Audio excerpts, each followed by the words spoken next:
Welcome back to another Blender tutorial. Here we make grass today.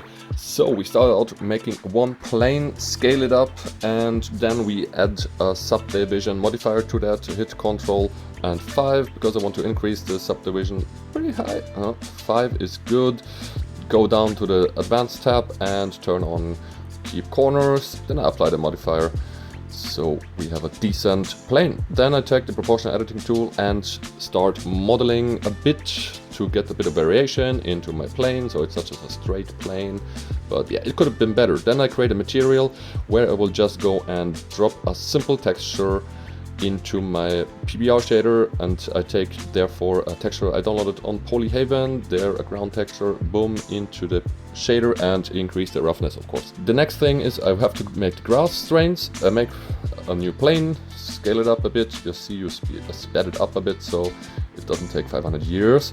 Modeled it out a bit, you see at the end I curved it a bit and I duplicated it and made different variations. And then of course the material is the next thing. We have to start out with a texture coordinate mapping and a color range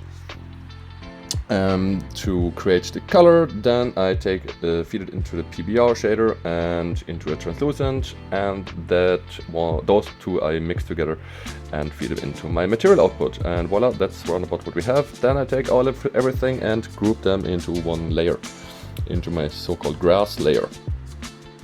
The next thing is I select my ground plane, create a particle system, change it from emitter to hair, and then I go down to my render tab and turn it from path to collection and switch the collection to my grass.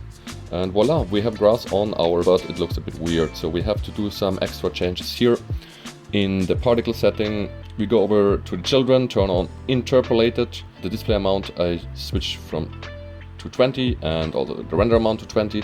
So here you can see what the result would look like roundabout. It's ain't too bad yet, but could be better. So let's tweak it a bit more. So I go down into the clumping, reduce the clumping a bit, so yeah, it will sit together a bit more like a small bush. Yeah, but it's up to you guys. Play around here and there with the values. You see, then I play around a bit with the parting, and then down in the roughness I change the uniform size, endpoint shape, random size, and play around with the threshold. And that's the result. Guys, I hope you like it. Leave a like and follow me for next tip.